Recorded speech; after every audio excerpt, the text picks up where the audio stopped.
everybody, it's Allie, and welcome to our Y&R Chat for Sunday, August 26th, 2018. How about a round of applause for the slap heard round the world? I think that the ripple effects of that whack must have knocked the earth off of its axis for at least a couple of minutes. It was dynamic and so very well deserved, don't you think? What a great week. I've been trying to rack my brain a little bit and think back on any other mother-daughter love triangles that Y&R has ever attempted. Can you think of any? I seem to remember Nikki and Victoria fighting just a little bit over Cole Howard, but I can't think of any other mother-daughter situations where the mother and the daughter were both interested in the same man.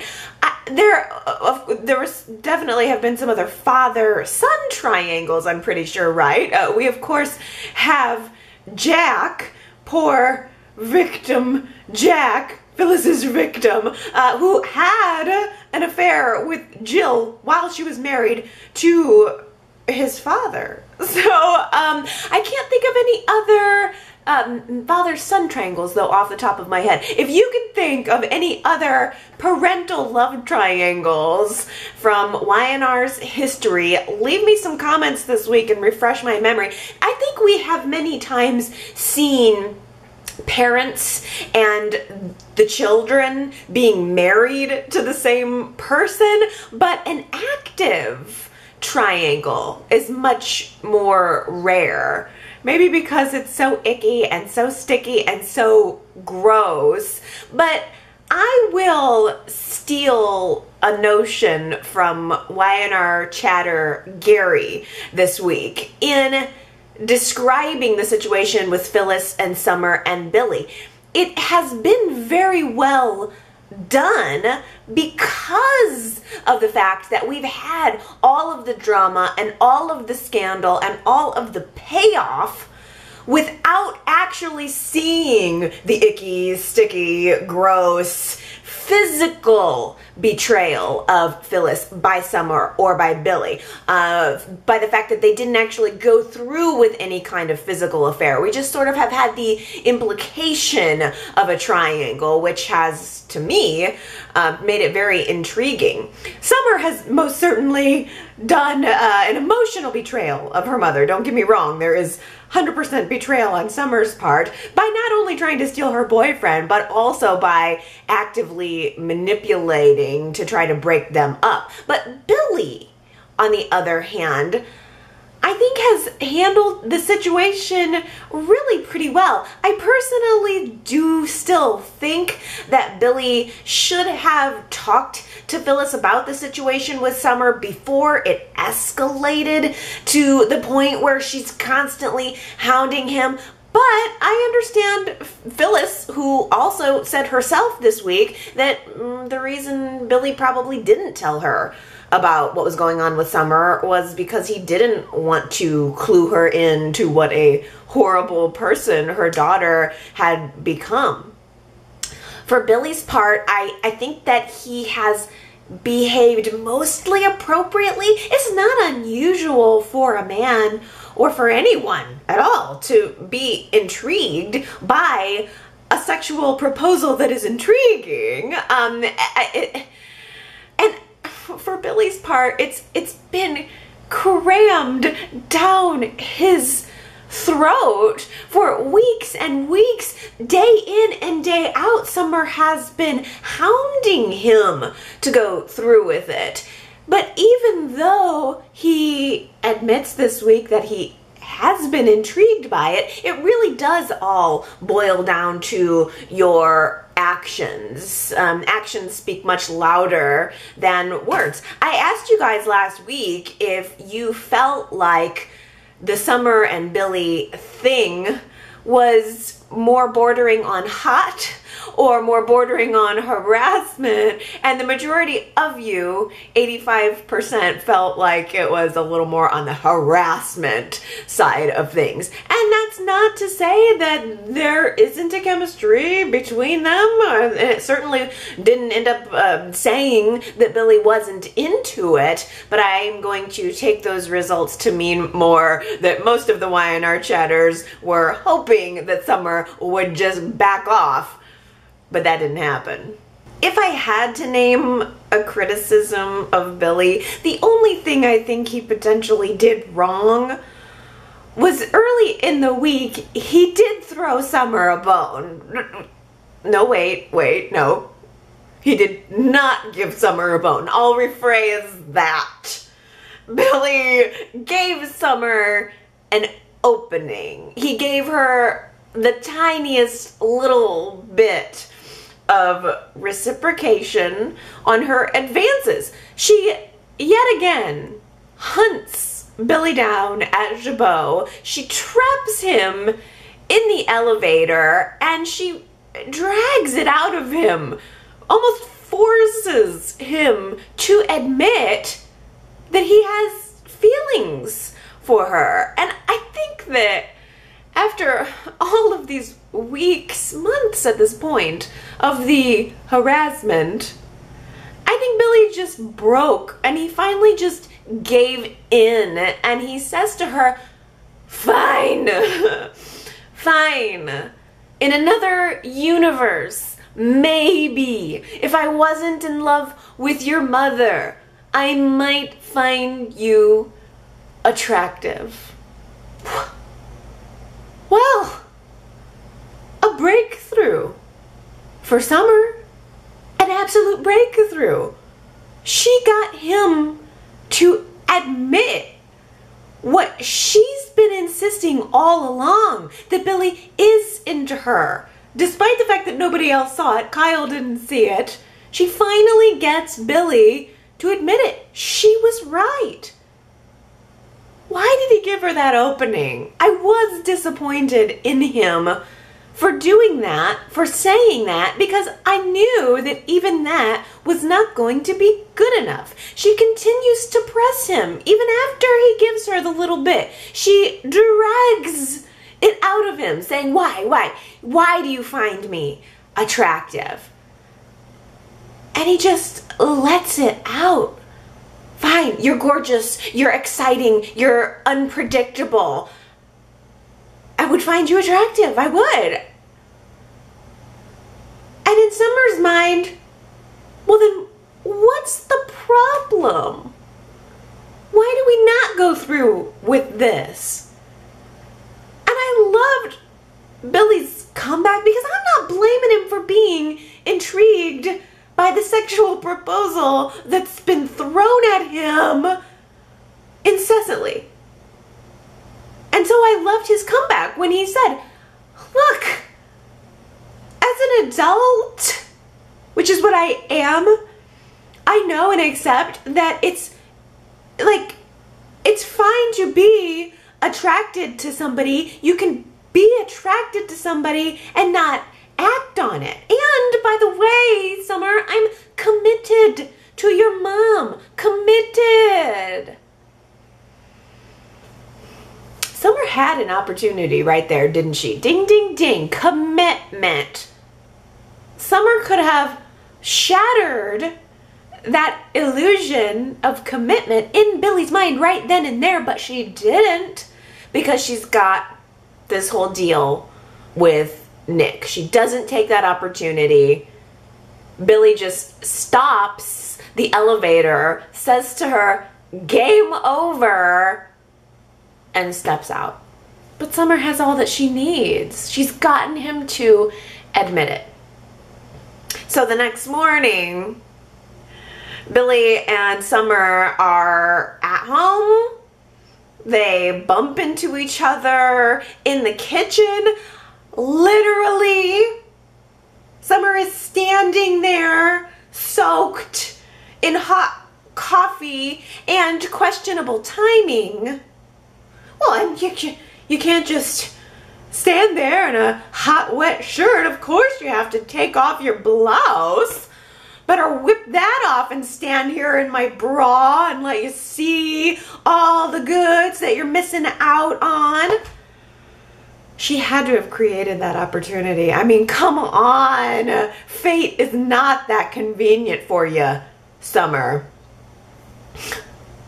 Well, of course, here's where Phyllis walks in and sees the whole thing and realizes that her daughter is indeed flirting with her boyfriend. If you're living with your mom's boyfriend, and let's say the coffee thing was an accident, and if everything is innocent, you're gonna actually feel embarrassed and you're gonna run upstairs and try to get yourself dressed. But no, Summer was just standing there having the conversation in the bra. Phyllis knows what her daughter is doing.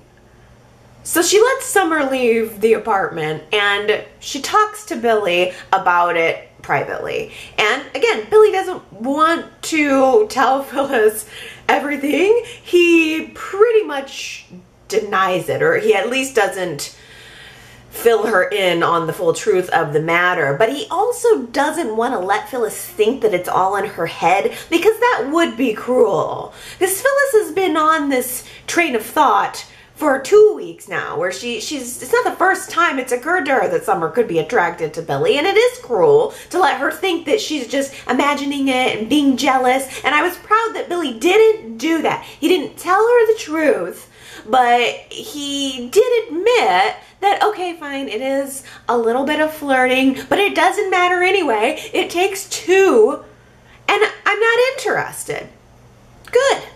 Good, Billy. And then he does what I think he probably should have done before now, which was to suggest that maybe they just need to get out of that apartment. Maybe they just need to move. Billy might as well have been like grabbing his collar in that moment. And, oh, is it getting hot in here? I mean, it was time.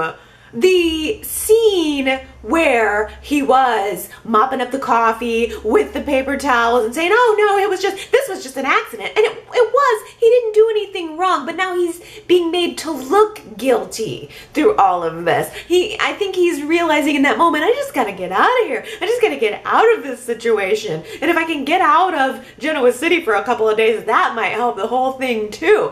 Billy decides that he's got to go on a business trip. He is going to go to a trade show in Philadelphia. Well, Summer decides that this would be the perfect opportunity to bed Billy in Philly.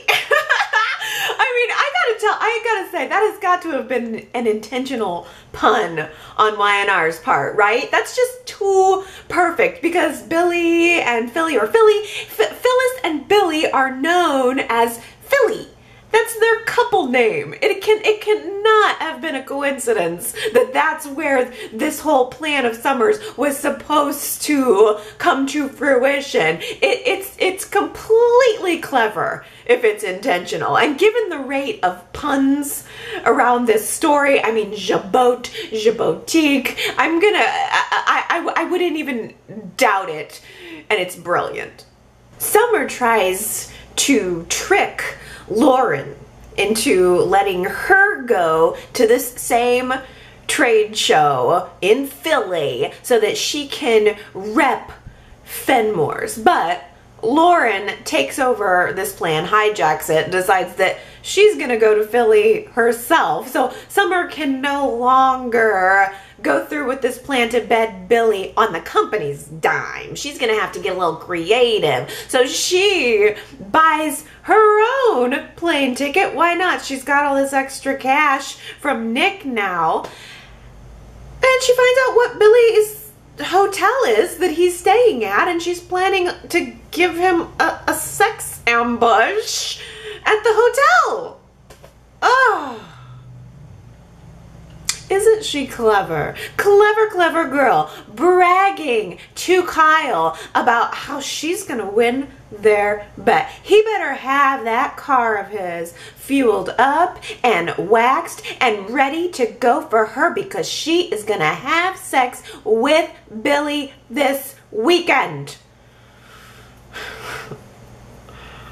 But Summer doesn't count on Kyle, realizing that if Summer can play dirty, then so can he.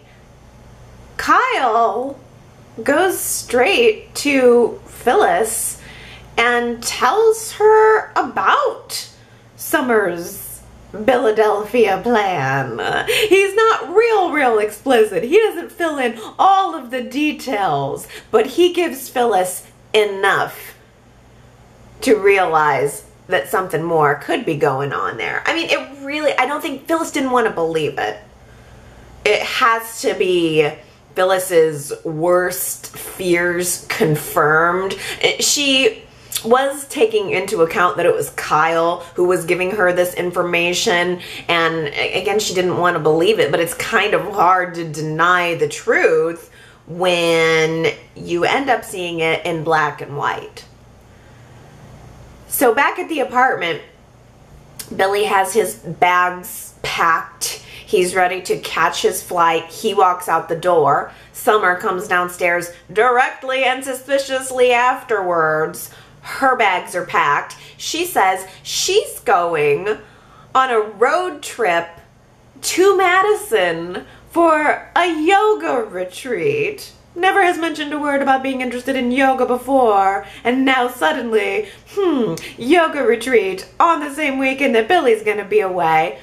Well, armed with the clue that Kyle had given her, when Summer goes upstairs, Phyllis just unzips Summer's bag, and she rifles through it, finds a plane ticket. Sure enough, it's to Philadelphia.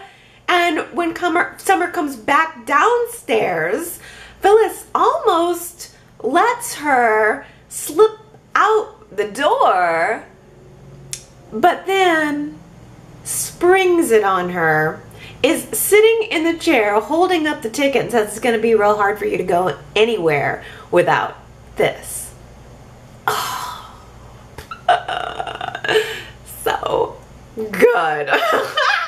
So good. At first, Summer tries to cover it up. She tries to come up with some kind of excuse. Okay, fine, Mom. I was gonna go to Philadelphia, but only because I want to prove to Lauren what a valuable asset to the company I am. No, save it, Phyllis says. I know exactly what you're up to. If you are gonna be this version of you, this manipulative version of you, then you better just own it, little girl. Just own it.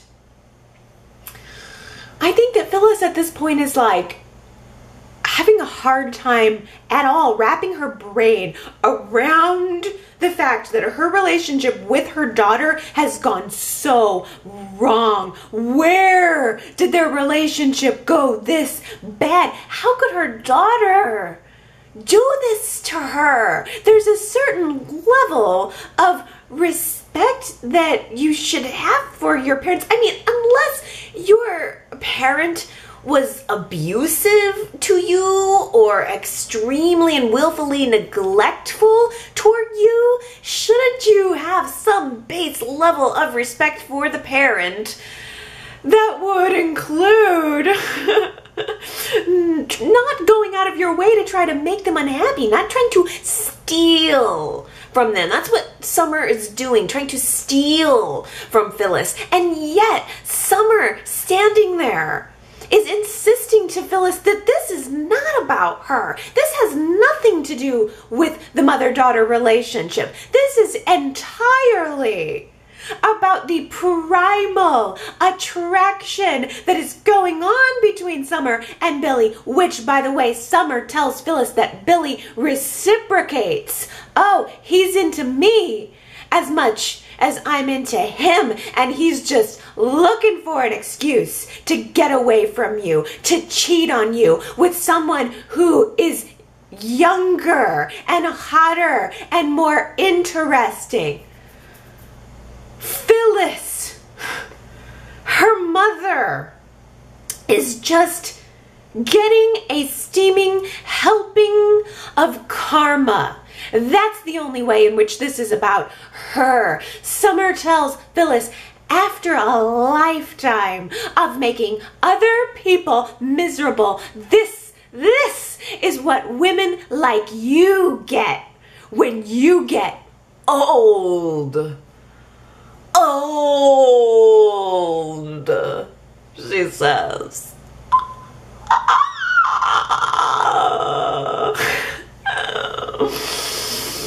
Then Summer says, you know, karma comes knocking for you, and now all of a sudden every ugly thing that you hate about me is just a reflection of you. I'm dying. I'm dying. Do you think, Y&R Chatters, that there was a kernel of truth in that? Is what Summer said maybe just a teeny tiny little bitty bit true?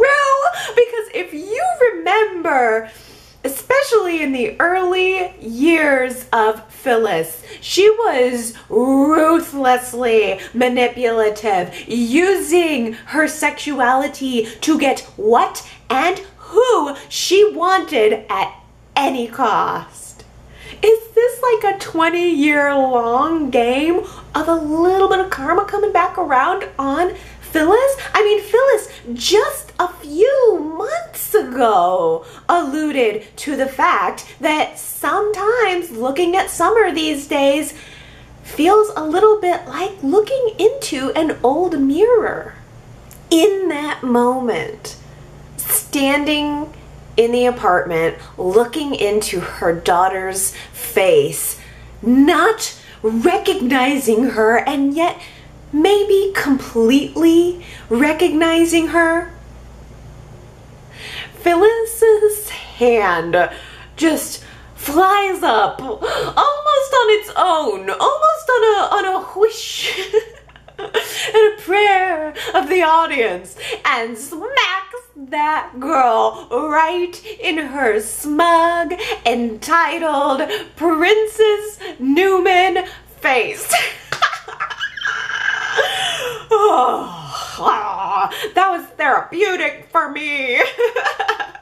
I mean, who could blame her? Who could blame her? I would smack my daughter right in her face if she spoke to me and did something like that to me too. I mean, I know Phyllis felt terrible for doing it. You never want to hit your kid, right? But I swear, I don't even think Phyllis realized what was happening. The way her hand just flew up, I think it had to have been some kind of like weird instinct that came up from the depths of her soul.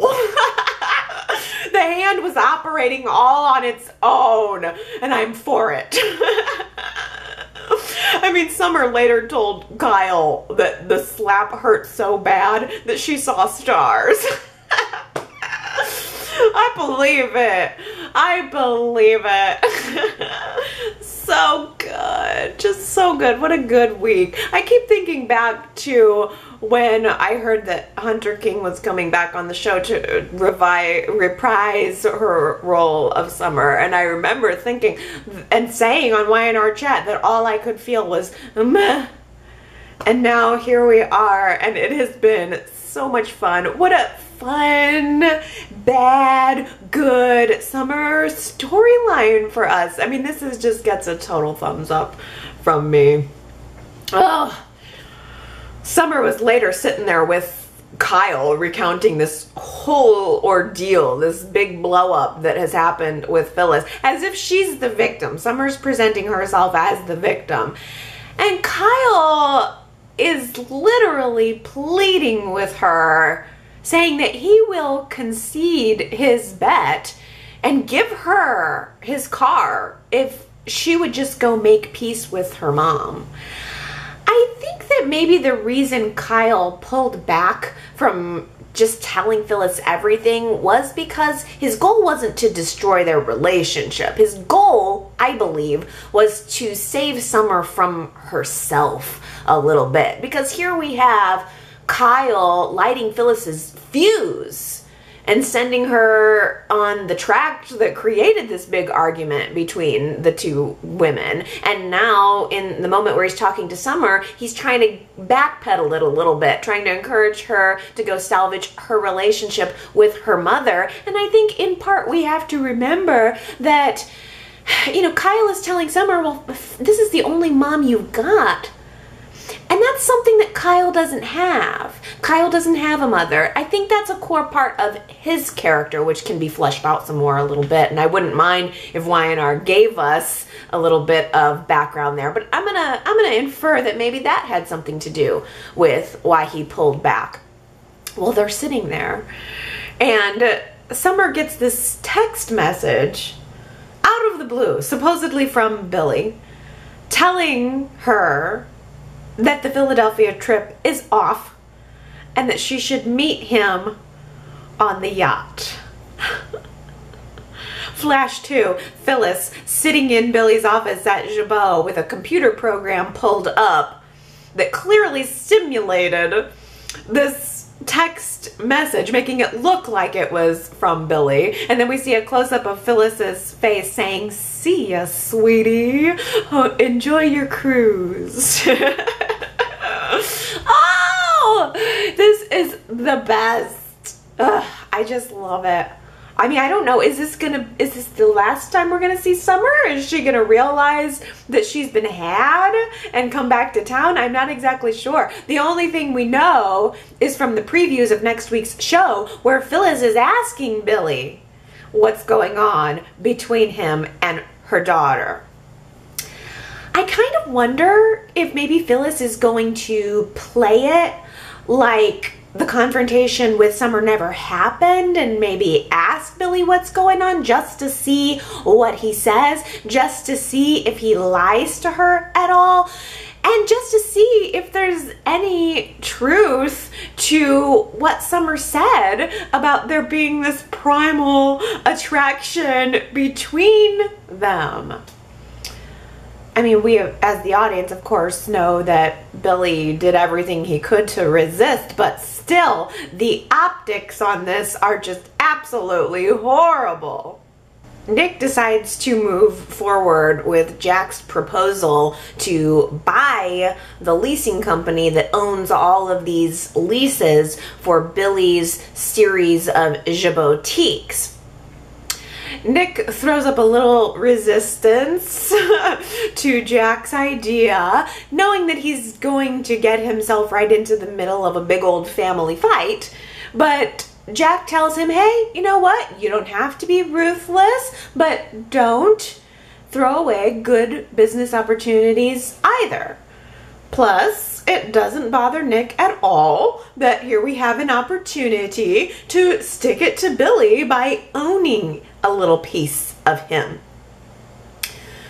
What Nick doesn't realize is that part 2 of Jack's plan is to kill those leases and completely destroy Billy's Jabotiques. I will give Jack a little bit of credit. I thought he was going to try to sneak that one by Nick.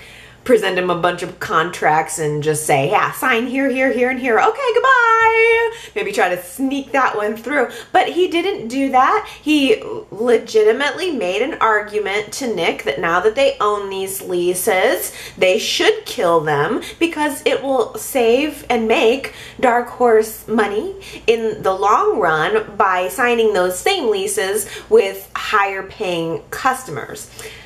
Of course, Jack also is forced to admit that he has a vested interest in making sure that Billy's plan doesn't go through.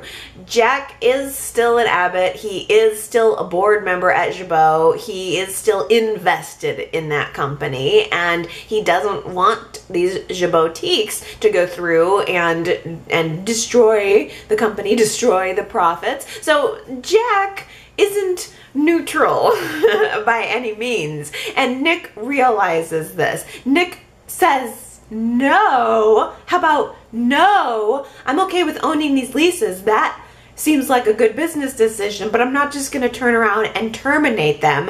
And Nick was none too happy about the fact that Jack proposed it.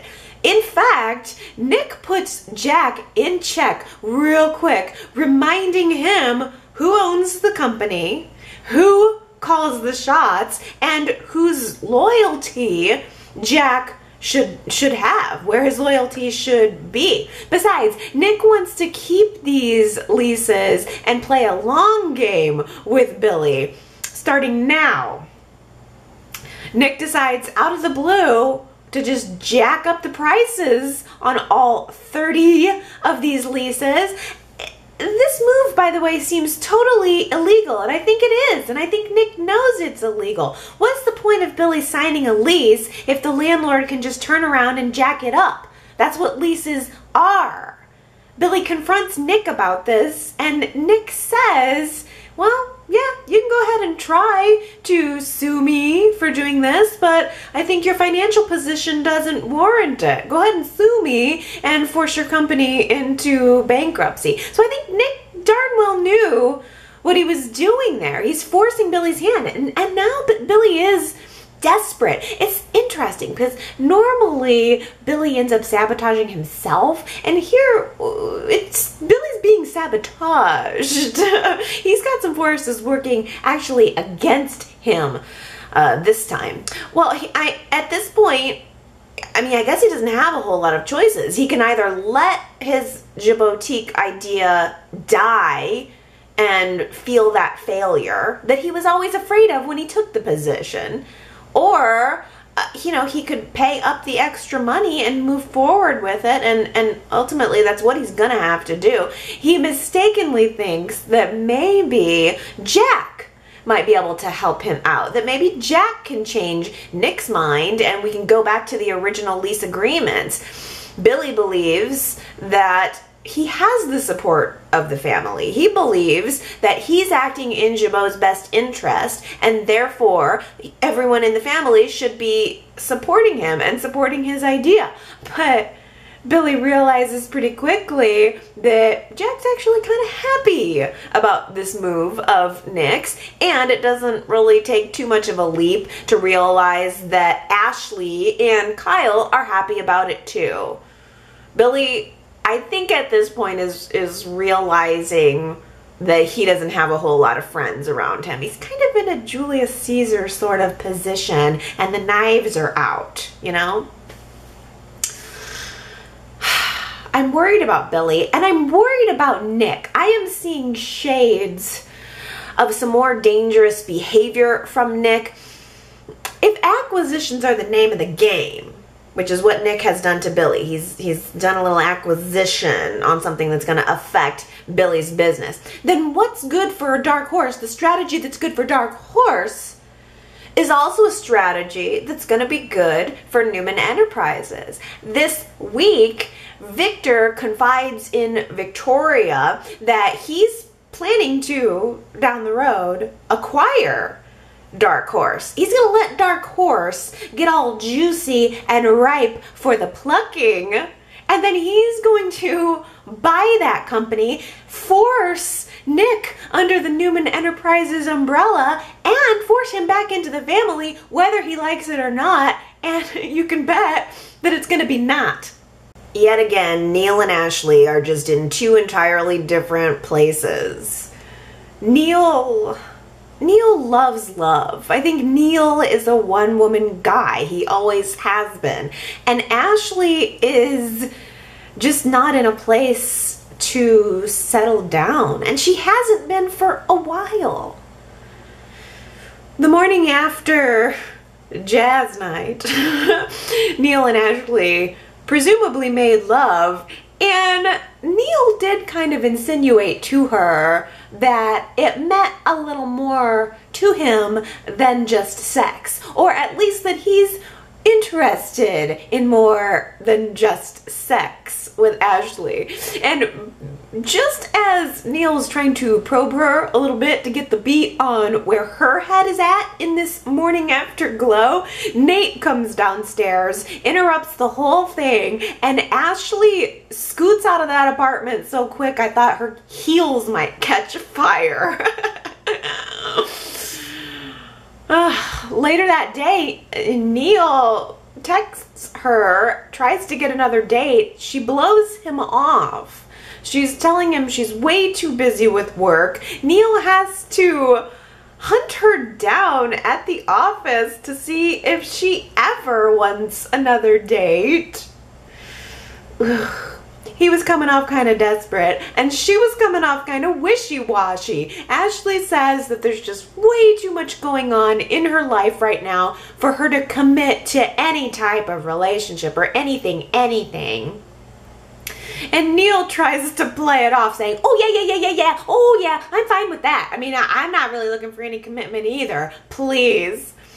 They agree to keep things casual, but to keep seeing each other. But you know Neil wants more. This is the problem. Neil was sweating it, wondering if Ashley was as into him as he was into her.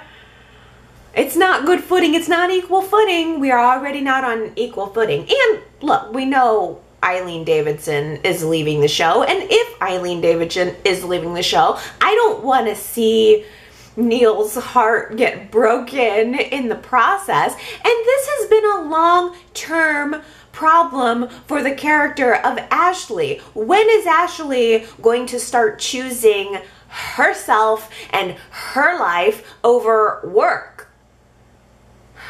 Not anytime soon. Not anytime soon. And that's okay, I guess, if that's her choice, but then don't be sad about being lonely. Ashley is completely and totally zeroed in on her plan to oust Billy from Jabot. She's teaming up with Kyle.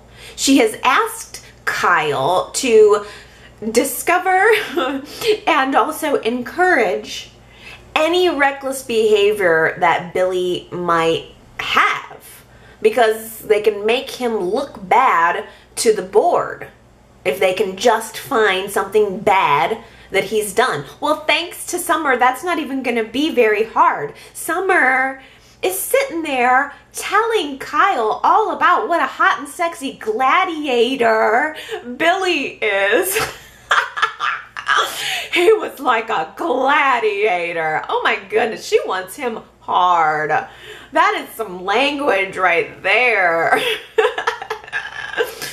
What a hot and sexy gladiator Billy is. How he lost Jabot in a single hand of poker. She saw the whole thing, how high those stakes were. This other girl bet her house and Billy bet Jabot, and he lost Jabot. He lost the company yacht and didn't even blink an eye. Ah, he's so hot.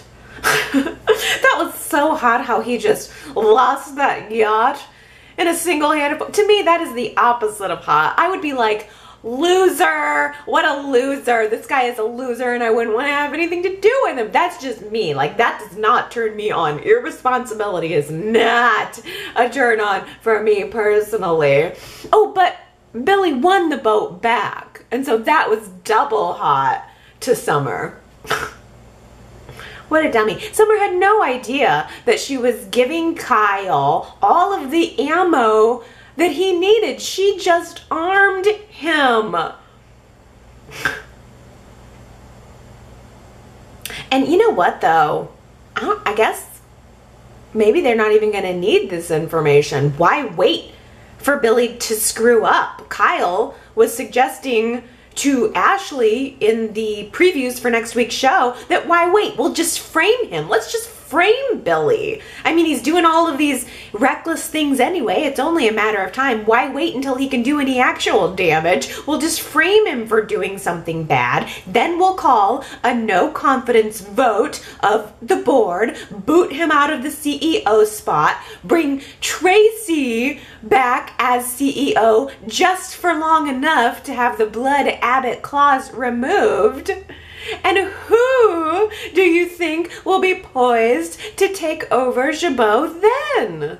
Believe it or not, I actually think this is most certainly creating the window for Jack to get back into the company. Ashley is going to shoot herself in the foot, either by getting desperate and going along with Kyle's plan, or shooting herself in the foot in some other way. Ashley is getting way, way, way too big for her britches. Did you see that look that she gave Jack when Jack told her how Nick refused to terminate the leases for the Jabotiques? Jack said, well, that didn't work out, but the one good thing about all of this is that you and I are back on the same side. Ashley just patted him on the shoulder and then turned around and rolled her eyes and gave this look of disdain. She smiled to his face and then turned around and rolled her eyes. I can't say that I blame her after everything Jack did to her. I mean, don't get me wrong, but I can also see how Ashley is... She's turned off anything that is lovable and sensitive about herself in this pursuit of the CEO title. She's turned into a Robo-Ashley. And I think that is why she is not going to ultimately let herself get involved with Neil or anyone else, and I think that is why she will ultimately lose the CEO position that she wants so much. What an interesting conversation between Billy and Kane this week. I thought that was great, really unexpected. But it was just, it gave us kind of a window into the minds of these two men that are in very different storylines right now, connecting them by the idea, as Billy suggests, that they are both just perpetual screw-ups. Billy says, you know, we just keep giving into temptation. We just keep following our worst instincts. And that's not going to change, Kane, because that's who we are. That was Billy's argument. Very, very interesting. I have to say, though, I'm not sure that I would classify Kane as a perpetual screw-up in quite the same way that we've seen Billy be the perpetual screw-up. Billy's kind of a party boy screw-up, whereas Kane is more of a well-meaning dumbass sometimes. But he loves his wife, and I've got to give him credit for that. Lily's been having these terrible nightmares ever since the accident, and she's waking up in a panic, and Kane suggests to her that maybe she needs to get some counseling. So she does the next best thing. She goes to talk to Sharon. Good enough. Counseling, check that off the list. Sharon's taken a couple of psychology courses, so she's as good as a therapist, right? I actually wish that they would just make Sharon a therapist. Honestly, I think that Sharon is so warm and so encouraging, and most of these people do need therapy, and also it would create a really good soundboard for finding out what's going on inside of characters' mind. I mean, we occasionally get asides where the character is having monologues or developing developing friendships. We get that, but I would like to have someone be a therapist so we can hear our people talking to us about what situations they're going through. And I think Sharon's on the track for that. I wish Y&R would pursue that. It'd be really cool. Well, Lily confides in Sharon that the nightmares she's been having are really gruesome. And this is not something that she's opened up to Kane about. The nightmares are like her entire family lying dead and bloody at the scene of the accident. And it's everyone. It's her husband, her kids, her father, and Devon. And I think that on some level, Lily did kind of say that she feels like she killed Devon because she killed his wife and his child, and so that makes her feel like she's killed at least a part of him. It was a really good conversation. I like it when there's girlfriends on the show, and I just think Sharon is so warm, and she tells Lily that the best thing she can actually do for her family right now is to start to learn to forgive herself. That it's not as if she's not receiving a penance. Even if she doesn't go to jail, her penance is the fact that she's going to carry the weight of all of this around with her for the entire rest of her life. And that's something that Sharon can relate to because of the weight of the JT secret that Sharon is also carrying around. Once again, the JT situation, an accident being played as a murder. What happened with Hillary, an accident being played as a murder. And in fact, Lily characterized it like that this week. Lily said, in quotes, "I murdered Hillary. I murdered Hillary." No, you didn't. I am not trying to get Lily off the hook for what happened with Hillary.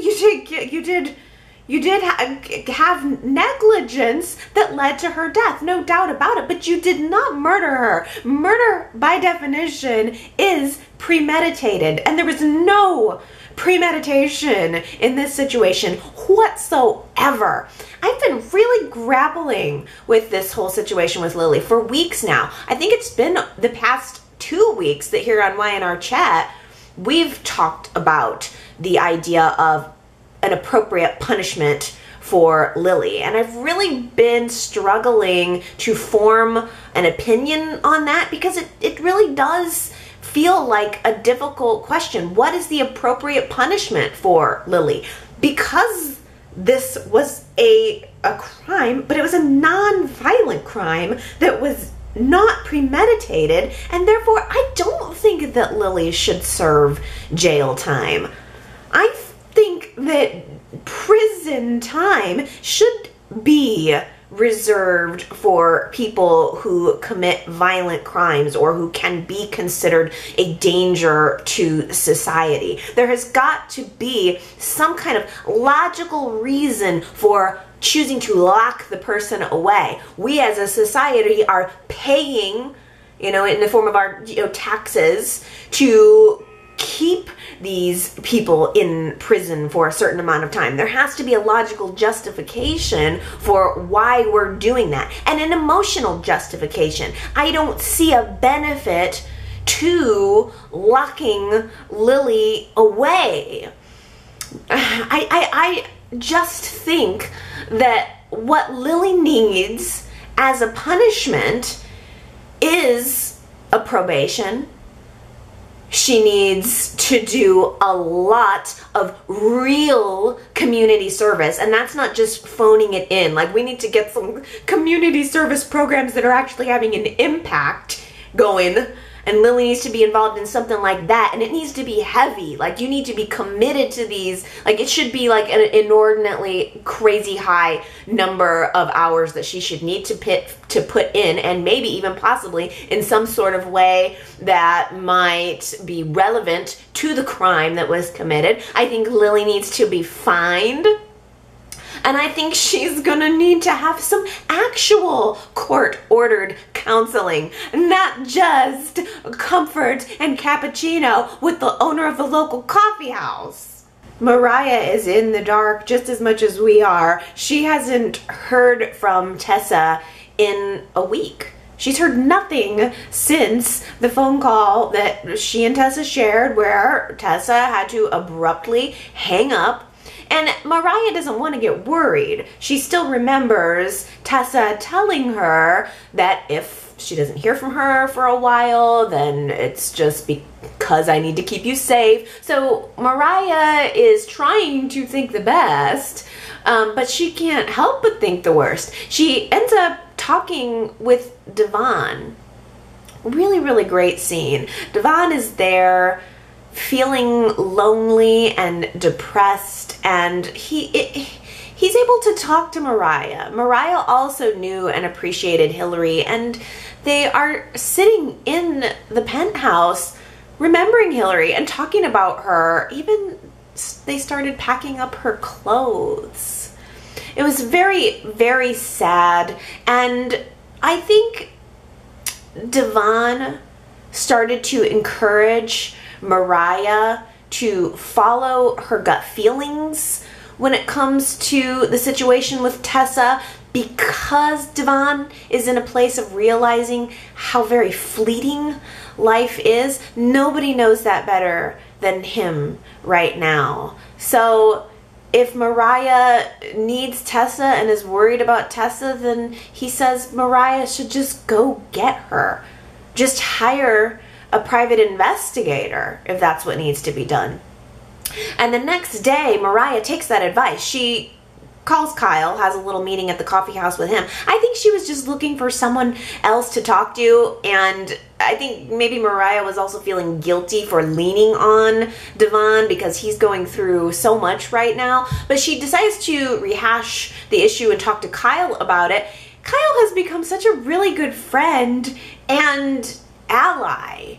Mariah starts telling Kyle about the danger Tessa could be in, says she's interested in hiring a PI, as Devon had suggested, but that's also going to cost a lot of money and possibly more than she can afford. And Kyle outright offers to just hire the PI for her. No paybacks necessary. He just wants to help a friend, and he has the means to do so. Very cool. Very cool, Kyle. So, okay, well then, when's that PI gonna come onto the scene? When are we gonna make some progress on this? I'm waiting. I really like Nate. I think that Nate has got total cool character potential. Like, his whole vibe is unique and sexy and sophisticated and smart. We had this shot of him doing karate and tai chi in Neil's apartment, and then doing an upside down like headstand up against the wall. Yes, please. I would like to see what other areas those skills might be put to use in. But it's also just something visually different for our screen. I liked that form and function, and it was really cool. But at the first part of the week, Nate was hounding Victoria all on his own. Nobody asked him to do it, just as a concerned citizen, I guess. Sure, she's stressed. Okay, she's a high-powered businesswoman. She's a mom of 3. She's getting practically no help in raising those kids from Billy. I thought it was really interesting that Victoria and Billy had a run-in about that this week, because Billy, we see him being the busy CEO, but Victoria has been CEO more than once. And she's in a very similar position, I believe, as a COO right now. She's currently doing everything that Billy is doing, plus raising those kids. But when Nate asks her about her stress levels and she turns him down twice, he should have left it alone. He should have backed off right then and there. But no, he doesn't do that. He then goes to Nikki and he starts asking Nikki about it. He's not a psychiatrist. He is not a counselor. If Victoria needed counseling, then she should go talk to Sharon like everyone else in town. Nate is a surgeon / general practitioner, and he said so himself. Then everything kind of flips in the second part of the week, and all of a sudden, Nikki decides to go to Nate and beg him to help Victoria. And she was essentially divulging very private, very personal details about Victoria's past abusive relationship with JT to this virtual stranger, even dragging Nate to Victoria's office, trying to get her to consent to a physical? I don't even know what good any of this is gonna do. Victoria has made it clear to both Nate and to Nikki that she's not comfortable with Nate. I mean, I get Nikki's concern. Victoria has a lot on her plate right now. Paul was, again, up in her face this week, asking her to do his job in finding JT. But whatever healing that Victoria may or may not need to do is ultimately going to be between her and the physician of her choosing. I find it highly inappropriate that Nikki has betrayed Victoria's confidence like that. Maybe I'm just being sensitive. Let's make that our poll question for the week. Do you think that Victoria should accept Nate's offer to relieve her stress? YRChat.com. Tell me if you think that I'm wrong in my rage. I mean, I guess it couldn't hurt. I just completely didn't blame Victoria for confronting Nate directly and telling him to back off, because all of this meddling by him, and as she aptly put it, God complex, is making him seem like he's got an ulterior motive. I'm really liking the actor who plays Ray. I really like Ray. I think he's been very good so far. He's been secretly sneaking around town, watching everybody, trying to get a beat on all the players here. He asked Nikki and Victor to pose for a selfie with him. Like, he's big fans of Nikki and Victor, so he asked if he can get in there and get a photo.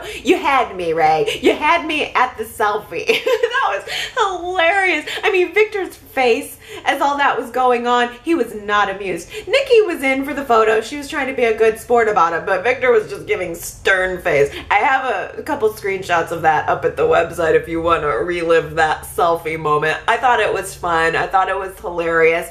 He's taken notes in his naughty or nice notebook, trying to figure out who all the naughty and nice people in town are, I guess, writing down the relationships of all the bad boys and girls in town. He changed a flat tire for Phyllis, and he smooth talked a few interpersonal details out of Sharon, tried to facilitate a run-in with Victoria, but failed and probably will succeed next week. I'm very into it. I think it's great. I don't know exactly what what the details are. I mean, I think we're going to find out a little bit next week about this mission. The one thing we did find out this week, though, was that while Ray was at the coffee house conducting his surveillance mission, he locks eyes with Arturo. And it was clearly a very uncomfortable moment. Arturo's sitting there with Abby saying his goodbyes with her because he's going off on a business trip with Nick. And as soon as Arturo sees Ray off in the distance, he whisks Abby up and out of there like 5 seconds flat after Ray walks through the door. Ray, I don't know, he must have been tracking him down or following him, because he shows up at the athletic club a few scenes later and walks right up to the table where Abby and Arturo are dining, and he gets up in Arturo's face and calls him little brother.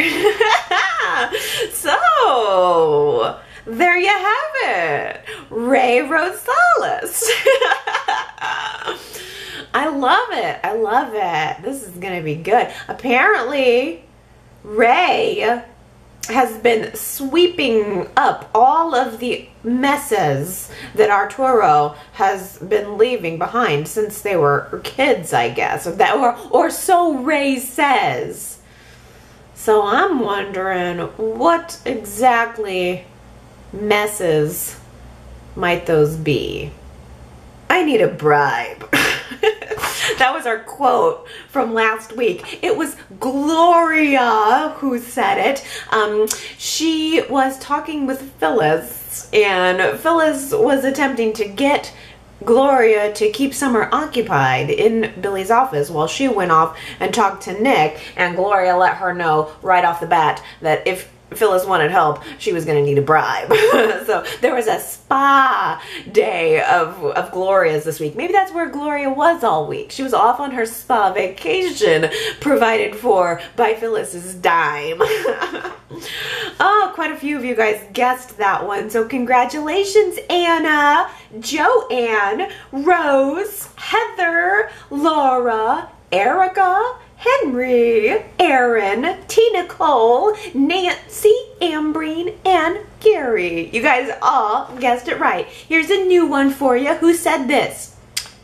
Your superhero material. Your superhero material. YRChat.com is our website, where if you get that right, I will give you your shout out on next week's Y&R Chat. Alright, let's dig into some comments. Aaron says, Victoria, what is your problem with Nate? Nate is a doctor and is incredibly hot. Do they have a past together that we don't know about? Well, that is a good point. He is a doctor and he is hot. Maybe sometimes I tend to make things a little overly complicated. But you make a good point here that Victoria was so just hostile toward Nate right off the bat. I did wonder if maybe there was a little something more going on there than we know about. Is there any chance that Y&R is going to spring on us that there was a connection between these two characters in the past? Because otherwise it really does seem out of the blue. Anna was debunking a theory that I never even thought of when it came to Rey. Anna says, I don't think that Rey is working for Paul, unless that was a ploy at the coffee shop. Paul said, you dropped this and didn't seem to recognize him, but that could have been an act. Well, that didn't even occur to me. There was this little moment where Rey is writing in his notebook at the coffee house, pencil or pen goes onto the floor, and Paul walks right by Rey, picks up the pen or pencil, puts it on, you drop this, here you go, and then shoots past him to go talk to Victoria. There has to be something there, right? Or was Y&R just maybe showing us a little bit of how much of a buffoon Paul is being? The fact that here we have Rey trying to get to the bottom of this JT mess while Paul just breezes right on by and is still talking to Victoria. I'm not sure what the meaning of that little moment was, Anna, but it never occurred to me that Rey could be working for Paul. He could have been pretending like he doesn't know Rey and just breezed past him. I have no idea. Gosh. Yeah, I mean, is Rey working for anyone, or does he just have a personal connection to JT? That is the question. Well, we have a Superplex here weighing in about Arturo, saying Abby should treat with caution her future relationship with Arturo. There is clearly a sinister episode in his background, and it should come as no surprise to anyone that it's related to that former girlfriend that he's reluctant to talk to Abby about. Abby's history with boyfriends, i.e. Zach, does not inspire confidence. Her instinctual capacity to delineate between the rough around the edges but still sweet from the mentally disturbed is seriously dysfunctional. Is the meeting with Rey enough to make us suspicious of Arturo again? I didn't immediately jump to thinking that whatever these messes Rey's been cleaning up of Arturo's were necessarily dark. I guess I initially thought it was just kind of one of those, this is my screw up little brother type scenarios. But, as Superplex mentions, it's possible there could be something dark in Arturo's past. What do you guys think? Well, Lynn says, I really enjoyed Devon and Mariah's scenes this week. Devon and Mariah have one of the best friendships on Y&R. I'm glad that Devon has a friend to confide in.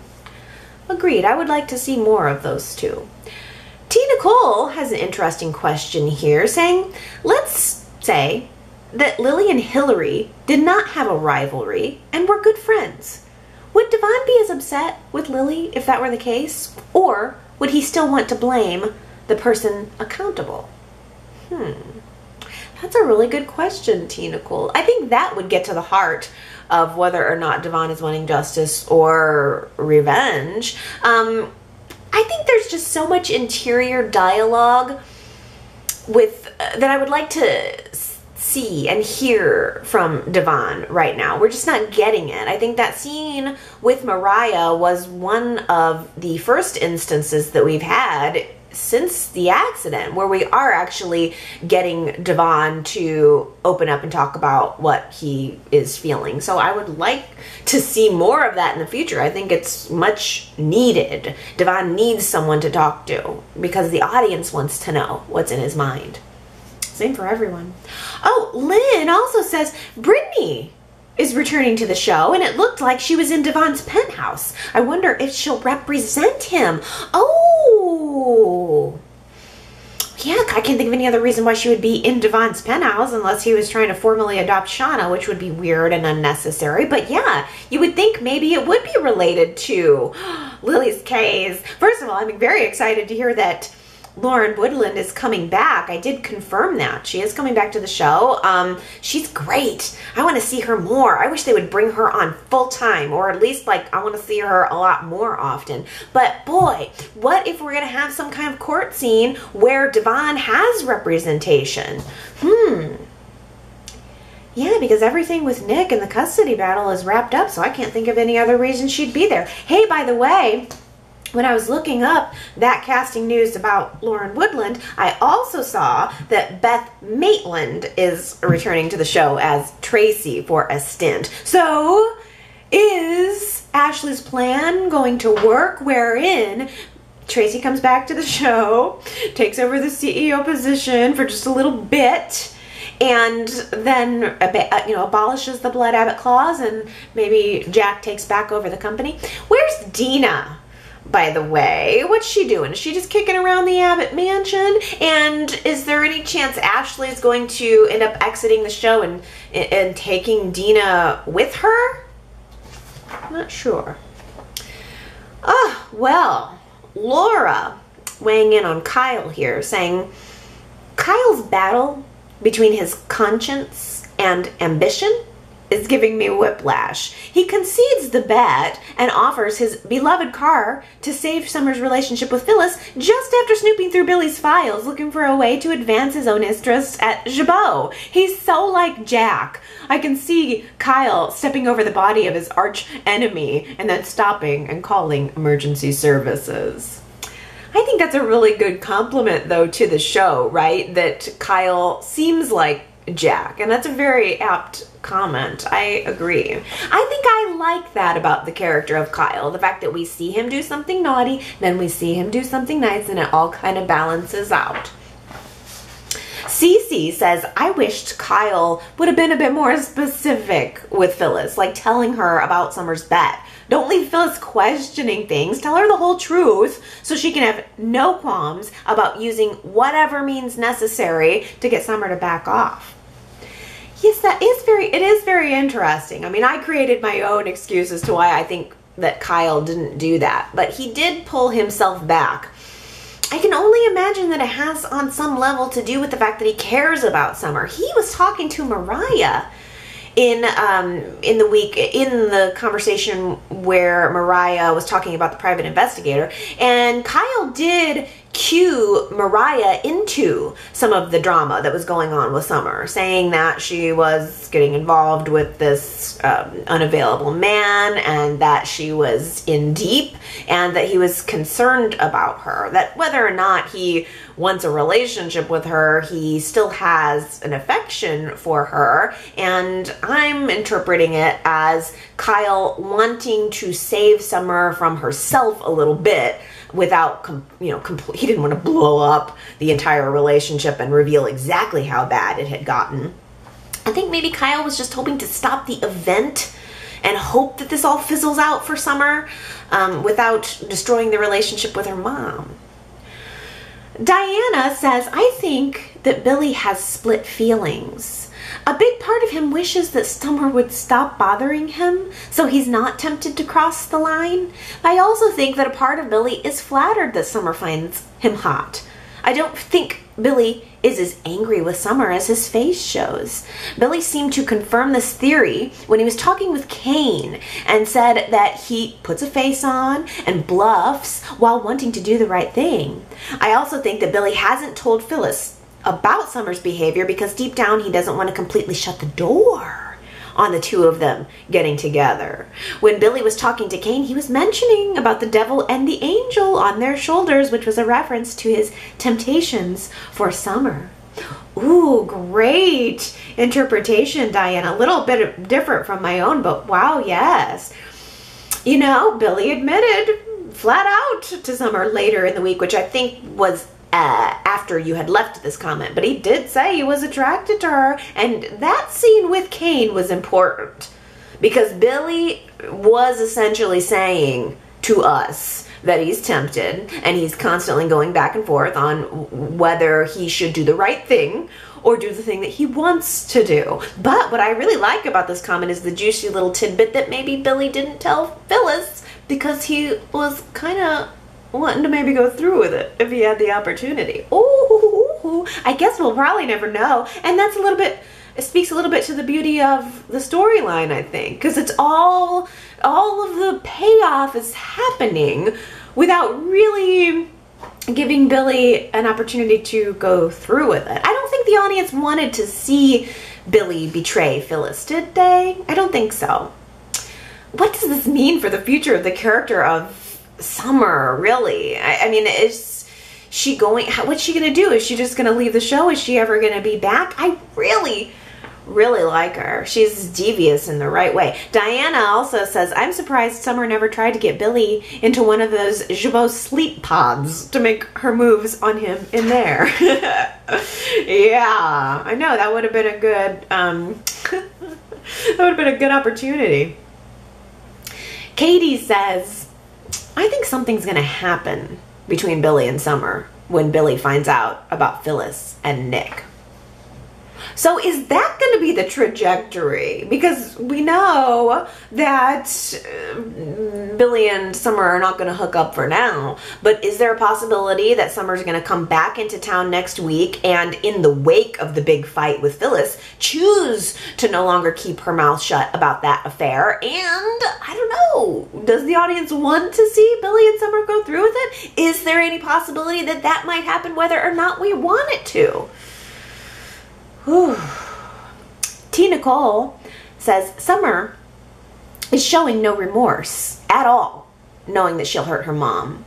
We all make mistakes, some larger and with more severe consequences than others. Take Lily's current situation, for example. But when a character has no remorse and does not recognize their wrongs, then I cannot connect with them and do not understand it all. I find the difference between Summer's intentional actions of hurting her mom and, let's say, Nick or any of the other Newman children wanting to hurt Victor is Victor does something first to intentionally hurt or go after his children, and they respond with the element of rage. I'm just as confused as Phil is as to why Summer has no respect for her mom. When Summer left town, both she and Phyllis were in a good place. Why did that change? I get Summer has changed and grown up, but where did the issues with her mom stem from? Good question, Tina Cole, and I wonder if we're gonna get that. I mean, even in the big blow-up argument that Phyllis and Summer had, it didn't feel like Summer was really able to nail down a specific reason for the rage that she has for her mother. And I can see where you're saying it's difficult to connect with that character because you're not seeing the motivation. I think that probably is what's missing.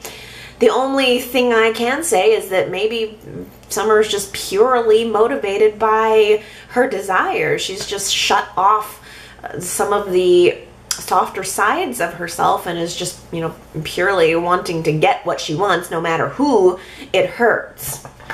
Marion says, I really like the crazy edge that they've given to the Summer character. And Gary says, Summer is a problem child that can't even eat a normal peanut butter sandwich. Wouldn't that be the ultimate way to just take care of Summer right here and now? We know she's allergic to peanuts. Maybe Phyllis should just make her a peanut butter sandwich and take care of her once and for all. Kara says Summer's acting was finally better this week.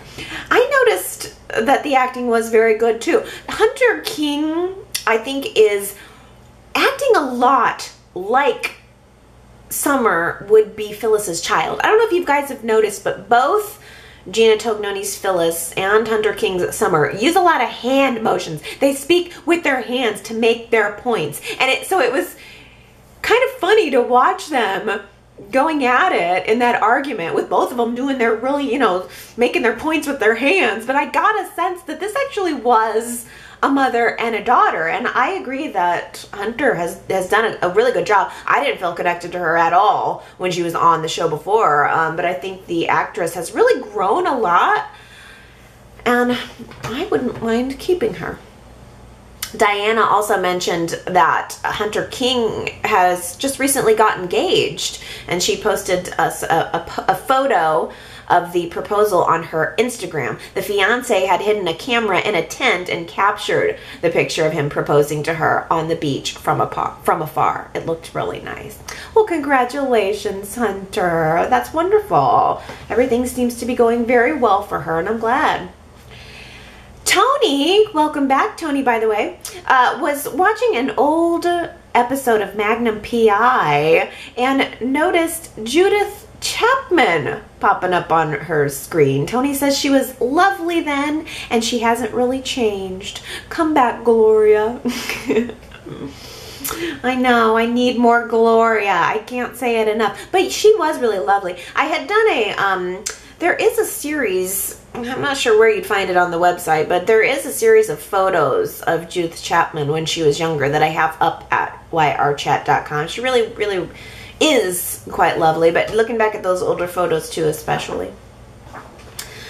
Oh, Mary Ann, let's end on this. A little bit of a casting speculation. Mary Ann says, I recently read where Brenda Epperson played Ashley from 1998 into the mid-90s, which is a long time. I remember her and think she would be about the best recast of the role. If not, Ashley could go visit Tracy or go on assignment for a while. The last time she left was in 2012 for Days. She returned on recurring when Billy lost Delia, and Eileen was recurring for almost a year until she came back full-time in the fall of 2014. So Marianne says, I would not rule out another return in 2019.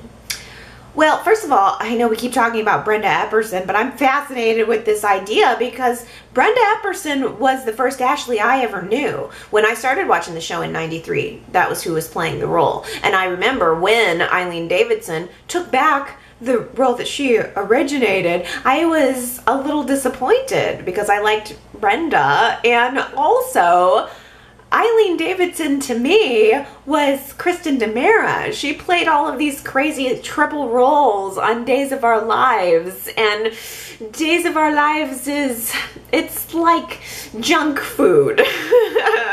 It's not quite, it doesn't have that same sensibility that Y&R has, or sophistication. Days of Our Lives does not take itself too seriously, and so I was a little hesitant to allow myself to open up to Eileen Davidson as Ashley. And now here we are all these years later, and it's hard to think of anyone else as Ashley, except for me, Brenda Epperson would be a really good leap. But Marianne, as you noted, Eileen has gone away and come back more than once.